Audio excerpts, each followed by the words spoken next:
मैं लेकर आया हूँ इस समय ऋषि कुल के राजा के पास। जी हाँ, ऋषि कुल के राजा हैं और यहाँ पर गणपति परिवार संघ के कार्यवाहक अध्यक्ष भी हैं, भंडारी जी भी हैं और ये शोभा यात्रा लगभग 35 वर्षों से यहाँ पे लगातार चल रही है।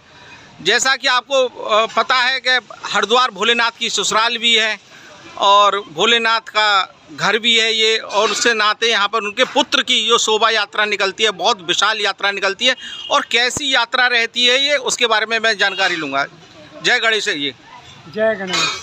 हाँ जी, कैसी यात्रा रहती है आपकी? हमारी शोभा यात्रा जो आप गणपति पीछे देख रहे हैं, जी जी जी, ये गणपति सेवा संघ दार्शनिक रूप में रखता है इनको। दार्शनिक, केवल दार्शनिक दर्शन कर सकते हैं आप, केवल दर्शन। हाँ, ये मूर्ति जिस रूप में मौजूद है, इसमें कलर हर बार, जैसे इनका स्वरूप हमारे कपड़ों की तरह चेंज होता है, उस तरह से हम इनका स्वरूप हर वर्ष बदलते रहते हैं। हर वर्ष बदलते हैं, इसी मूर्ति का स्वरूप जी, बदलते जी। हैं।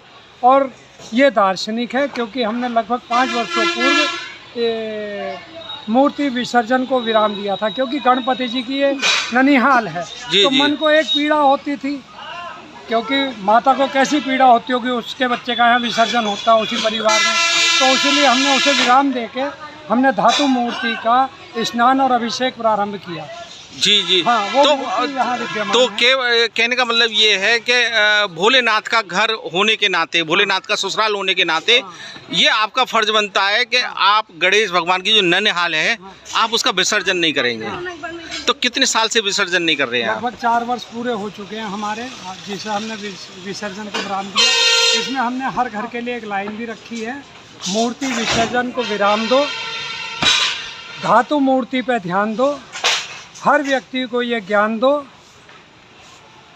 हर व्यक्ति को ये ज्ञान दो, घर घर में गणेश मूर्ति को स्थान दो, हर घर में गणेश मूर्ति को स्नान दो। कार्यवाहक अध्यक्ष भी मेरे साथ मौजूद हैं, ओम प्रकाश गौड़ जी, और देख लीजिए, पहले आप स्वरूप देख लीजिए। और अध्यक्ष जी, एक बार बताइए कि जब पूरे हरिद्वार में मैंने देखा है विसर्जन चल रहे हैं और बहुत सी जगह पे तो जल भी नहीं है और वहाँ पर फेंक कर चले गए हैं, और भोलेनाथ की ससुराल है ये, अगर देखा जाए तो पग पग पे भोलेनाथ के पैर पड़े हैं, माता सती के पग पड़े हैं, गणेश भगवान के भी पग पड़े हैं। और कहते हैं कि प्रदोष काल में हरिद्वार में उनकी ससुराल है।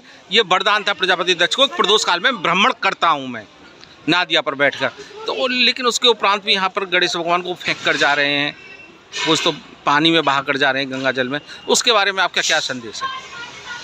लोग पानी में बहा के जा रहे हैं, लेकिन यहाँ पे ऐसा नहीं है। ये गंगा जी जो है साक्षात गंगा जी है। नहीं, अभी मैंने देखा है, मैंने वीडियो भी डाली है, मेरे YouTube चैनल पर आइए, लोग बिना जल के ही छोड़कर चले गए हैं। वो तो देखो हमारे धर्म का अपमान है। अगर लोग ऐसा कर रहे हैं, उसमें शासन प्रशासन को भी जागरूक होना चाहिए। जो हमें, क्योंकि आपने जो बताया वो आपके माध्यम से है, कारण ये है क्योंकि हमारे यहाँ जलधारा बड़ी भी विद्यमान है, नीलधारा विद्यमान है। अगर आपको इस प्रक्रिया को करना ही है तो तरीके से करें ना, तरीके से करें। अगर कुछ लोगों में अवधारणा है कि हम बॉम्बे की तर्ज पे ही करेंगे, जी जी, तो उसमें आप और हम तो कुछ नहीं कर सकते। हर धर्म में अलग अलग रूप में है, कोई पूजा किसी पद्धति से करता है, कोई अच्छा, शास्त्रों में है ऐसा वर्ण के विसर्जन मूर्ति का? नहीं, शास्त्रों में तो देखो कहना बेकार है। शास्त्रों में तो एक ही बात कही जाती है कि गणपति और माँ लक्ष्मी हमारे घर में विराजमान रहें, और बाकी जितने भी देवता हम किसी भी पूजन को करें, उन्हें कहते हैं ये अपने अपने स्थान पे जाएं, अपने अपने स्थान पे जाएं, अपने अपने स्थान पर जाएं। तो सबसे बड़ी बात ये है, बम्बई वालों से क्या कहना चाहोगे? नहीं, बम्बई वालियों में तो देखो, जब हमारा देश आज़ाद नहीं हुआ था उस समय बड़ी परेशानी, बाल गंगाधर तिलक जी ने उसे एक देश की आज़ादी के लिए बनाया था, ना कि मनोरंजन के लिए। लेकिन आज की तारीख में मनोरंजन रूप ज़्यादा हो गया है, धार्मिकता का काम खत्म हो गया है। और मैं हर व्यक्ति से, क्योंकि हम कोई घर ऐसा नहीं है जो गणपति को ना पूछता। अच्छा, एक व्यक्ति ने गंदे नाले में, मैंने वीडियो डाली है अपने YouTube चैनल पर, एक व्यक्ति ने बिल्कुल गंदे नाले में ही गणपति को फेंक दिया, उसके बारे में क्या विचार है आपका? देखो, मैं हरिद्वार में बहने वाली हर धारा को, जल में परिवर्तित माँ गंगा के रूप में जाती है वो, जी जी, ठीक है ना। अगर उसने गंदे नाले में प्रवेश किया, वो अपनी उसके मन की आस्था है, लेकिन जाएगा वो माँ के चरणों में, जाएगा वो माँ के चरणों में ही। तो देख सकते हैं ये दार्शनिक मूर्ति है और बहुत सुंदर है। और यहाँ पर गणेश भगवान का ये ननिहाल, और जो मूर्ति का जो दर्शन होना है, जिसको आप गंगा स्नान कराएंगे, अभिषेक करेंगे, गंगा स्नान, अभिषेक भी होगा, गंगा स्नान भी होगा। तो ये हर की पौड़ी जाने वाली है, कहाँ जाएगी? ये हर की पौड़ी जाएगी। लगभग हम 9 से 10 बजे के बीच में हर की पौड़ी पहुंच जाएंगे। 9 से 10 बजे के बीच में, 9 से 10 बजे के बीच में। कितने बजे कितने बजे निकलेगी यात्रा? लगभग 5:30 5:30 बजे, 5:30 से 6 के बीच में हम यहाँ से चल देंगे। 5:30 बजे से लेके बीच पूरा में गणपति सेवा संघ परिवार एकत्रित हो जाएगा जी। वैसे तो फिलहाल यहाँ विद्यमान है जी। उसके बाद जब ये एकत्रित हो जाएंगे, अभी आपने देखा भी होगा, अभी तो भंडारा चल रहा है प्रभु के चरणों में। भंडारा कहना तो मुखवाणी से बेकार है, हमारे यहाँ प्रसाद वितरण चल रहा है। जी जी जी जी जी।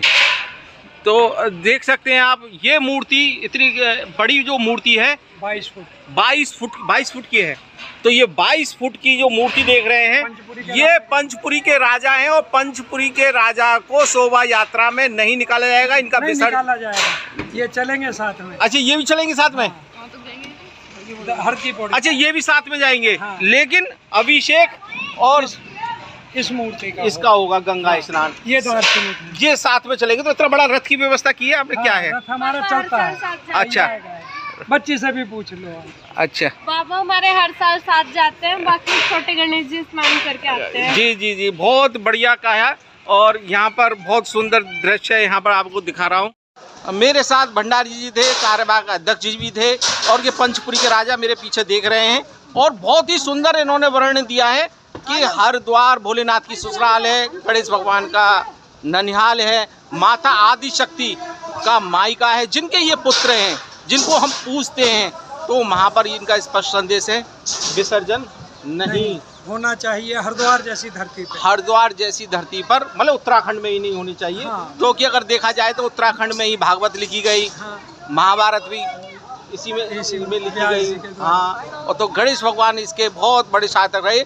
और उत्तराखंड वालों के लिए तो ये मंगल मूर्ति है, उनके इष्ट देवता हैं, आराध्य देवता हैं।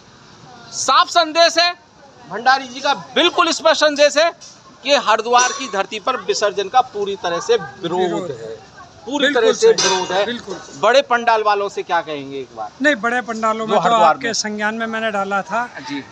प्रभु की कृपा से या गणपति की कृपा से लगभग 15 से 20 बड़े पंडाल हरिद्वार के पीतल मूर्ति, धातु मूर्ति के रूप में वो ला चुके हैं। मैं उन्हें हृदय से बधाई देता हूँ कि वो जो छोटे व्यक्ति या छोटे परिवार मौजूद हैं, उन्हें भी जागरूक करें। और इसमें एक मेरा मेन संदेश है, आप मट्टी की मूर्ति या ये केमिकल की मूर्ति को त्यागें। मेरी हाथ जोड़ के आपसे प्रार्थना है, अपने घर, हर घर में गणेश विद्यमान है, आप उनका पूजन करें, उन्हें स्नान कराएं। वो घर में ही विद्यमान रहेंगे, आपको आनंद की पूर्ति देंगे। आप जिसकी प्राप्ति करना चाहते हैं, लक्ष्मी जी उनके साथ हैं, धन धान्य की कोई कमी नहीं होगी। मेरा हर जनता से, हरिद्वार की जनता जनार्दन से प्रार्थना है। बिल्कुल स्पष्ट संदेश दिया है, हरिद्वार की धरती पर गणेश विसर्जन नहीं होगा, नहीं होगा, नहीं होगा। बोल गणपति बप्पा मोरिया, बोल गणपति बप्पा मोरिया।